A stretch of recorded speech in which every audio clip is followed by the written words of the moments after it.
Hi, this is Brad Linder with Liliputing, and I'm taking a look at Dell's new Inspiron series of 13-inch and 15-inch laptops, which are being announced at Computex 2019. And I'm actually going to start with the 15-inch, which I normally don't do because 15-inch laptops don't tend to be particularly thin and light.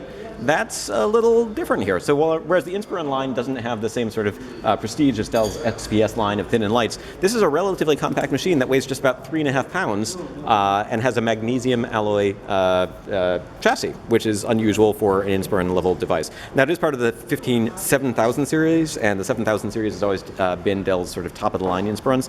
But in addition to sort of having the thinner and lighter design, being a little bit easier to sort of pick up, hold with one hand, carry around with you, it's got much more horsepower on the inside. So if you take a look at the top tier version of this, it's available with up to an Intel Core i9 ninth generation, what is it, the H-class processor. It's available with up to NVIDIA GeForce 1650 graphics. It's got dual SSD slots on the inside, so you can put arrange them in a RAID array if you want to use them that way, or just have two separate drives on the inside.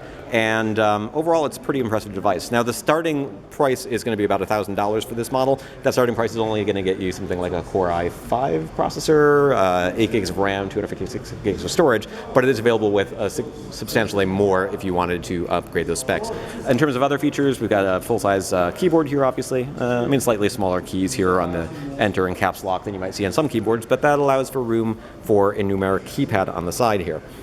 We've got SD card or micro SD card slot, USB, headset jack on the one side.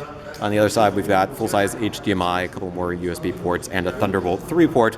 And then what you might notice here, as I'm sort of moving the screen around here, is that we've got a matte display, which is not something that you necessarily see everywhere. Non-touch on this particular screen, but it's a full HD screen. And then we've got relatively small bezels here. The screen is recessed, so it's not quite edge to edge the way that it is on some other more premium devices. But overall, in terms of sort of mid-range premium, I don't know if that's a category. It sort of seems to fall into that line. And so we've got the small webcam here up top, similar to the small webcams that we've seen on some of the XPS line. So it's interesting seeing features like the magnesium alloy chassis, the higher performance graphics and processor and other things coming into the Inspiron 7000 series, 1500 here. So that's the 15-inch model. Here we've got a couple of new 13-inch 5000 series models, and these are interesting too, because the starting price is going to be about $580 for an entry-level 13-inch, or $750 for a 13-inch with LTE, 4G LTE. So for the most part, they're pretty similar in terms of specs other than the LTE, but you might notice we've got a slightly larger bezel here up on the top on the LTE model, and that's because there is that 4G LTE antenna in this version, which you don't get on the more affordable version. But both of them are going to have Intel Whiskey Lake U series processors. Both of them are relatively thin and light designs with a combination of plastic and aluminum for the chassis. The thing I forgot to mention here is we actually do have a touchscreen on the LTE model. It may or may not be an option on the entry-level model. So for $580 and up, you get an Intel Whiskey Lake U processor. You get a relatively thin and light design. This is what, around 3 pounds, give or take.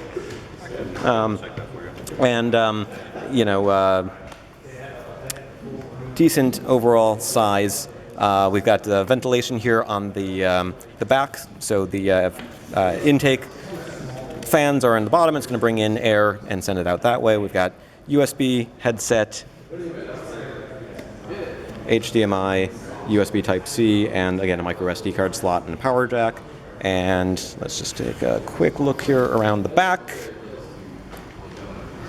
Interestingly, there's sort of this soft plastic, almost rubbery hinge here, which is designed to make it a little bit sort of easier to hold if you just want to pick this up and grab it. It's going to have a nicer feel. Double injection plastic. Double injection plastic, okay. And as I mentioned, there was the fan intake on the bottom, stereo speakers here in the front, and there's also this little sort of flap here. So when you stand up almost any laptop, there's going to be like little feet that keep dust from accumulating and whatnot. This one also keeps dust from going from the intake to the outtake. It's sort of so when you're blowing air out, if there's anything in it, it doesn't come right back into the fan. So that's a quick look at the XPS 13 5000 series. Inspiron 13 5000 series. Too many Dell names to remember. And did you find the spec that we were looking for? I did. So you're looking at 2.6 pounds. 2.6 pounds for this. It doesn't come with touch. No touch on that version, and this version is touchscreen and... Touchscreen is an option. It comes at 2 3/4 pounds. 2 3/4 pounds, 2.75 pounds. Touchscreen is optional and might or might not add like a tiny bit to the weight as it often does. So that is the new line of Inspiron devices, the 13-inch 5000 series, the 15 7000 series, and if you're wondering why there's one more down there, you already saw it earlier this year. That's the Inspiron 13 7000 2-in-1 Black series, which was announced at the Consumer Electronics Show in January, and which is available probably by the time you're watching this video. So this is Brad Linder with Liliputing, and a look at the latest Inspiron laptops from Dell.